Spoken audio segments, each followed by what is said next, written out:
Unfathomable. Activists renew call to end U.S. aid to Israel. Protesters rally at the Lincoln Memorial in Washington, D.C. on May 29 to demand an end to U.S. aid to Israel after the Israeli military's 11-day bombardment of the Gaza Strip left more than 200 Palestinians dead. Let me be clear. Iran is first and foremost a global and regional problem, and it is also an existential threat to Israel.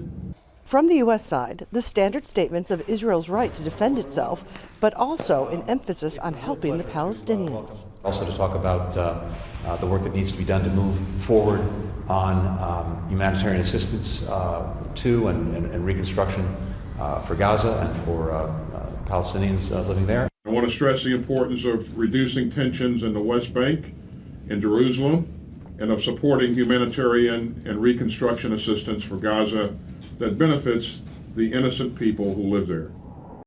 Palestinian rights advocates in U.S. condemn reports Israel plans to request additional $1 billion in military aid.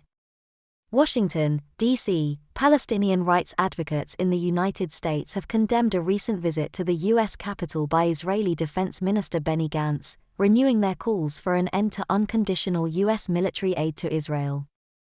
U.S. Senator Lindsey Graham told reporters last week that Israel would be requesting $1 billion to replenish its Iron Dome missile interception system, as well as buy munitions for the Israeli Air Force, in the aftermath of 11 days of fighting between Israel and Hamas, the Palestinian faction that governs the Gaza Strip. I think the aid will be forthcoming, and I don't think there'll be actual conditions put on it. But I think what we're getting at is a conversation where making such a condition on U.S. aid to Israel becomes possible. Right now, this is a very new idea in terms of members of Congress putting it forward.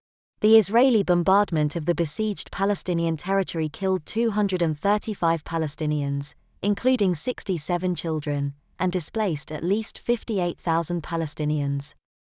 12 people in Israel, including 2 children, were killed by rockets fired by Palestinian groups in Gaza.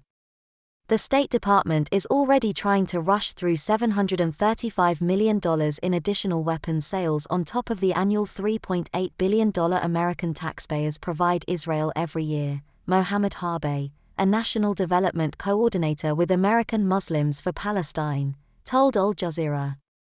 To come to the United States and ask for another $1 billion after the wholesale destruction of Gaza, after the murder of over 60 children, is unfathomable. Military edge.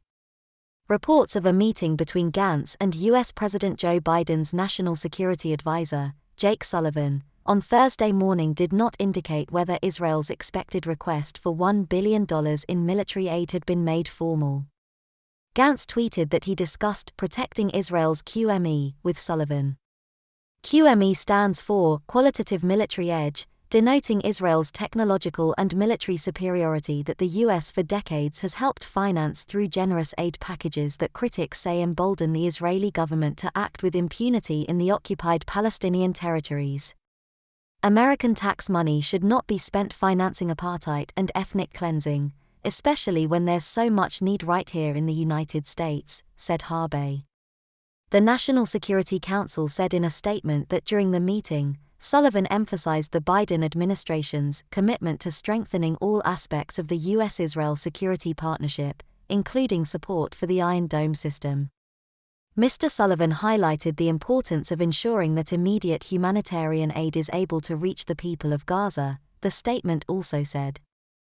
On May 25, U.S. Secretary of State Antony Blinken announced that the U.S. would provide $38 million in humanitarian assistance to Palestinians. But to some Palestinian rights advocates, the gesture feels empty. So you give a few $1 million to Palestinians for humanitarian aid, but then you sell hundreds of millions of dollars of weapons to the country that is oppressing them, said Laura Albust, a Palestinian-American activist with the Palestinian Youth Movement who attended a small demonstration outside the White House against Gantz's visit and the expected aid request on Thursday afternoon. Biden said he was going to stand up for human rights. We've gone to the streets to march in the tens of thousands, we've signed petitions, we've raised our voice against Israeli crimes of apartheid. But it's clear that Joe Biden doesn't care about us or the human rights of Palestinians, Albus told Al Jazeera. She added that she has relatives in Gaza whose home was destroyed during an Israeli bombing last month. They are all safe, thank God, she said. But their home is totally destroyed. Where will they go now? U.S. aid to Israel. U.S. military aid for Israel has long been considered a cornerstone of the country's foreign policy, and the substantial political influence of pro-Israel groups has helped create a strong, bipartisan consensus in support of the billions of dollars Washington sends to Israel each year. But Palestinian advocacy groups say that they are witnessing a changing discourse around Israel-Palestine in the U.S., and that public opinion is shifting among Democratic Party voters, even if that shift has yet to reach the leaders of the party establishment.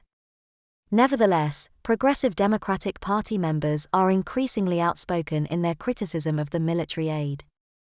When the Biden administration announced its intent to sell Israel an additional $735 million in munitions, a revelation that was first reported on during the Israeli assault on Gaza, several progressive members of Congress tried to block it. Thanks for watching Universal Information and Entertainment TV. Please like and subscribe our channel for more updated videos, news, information and entertainment. See you in next video. Stay tuned.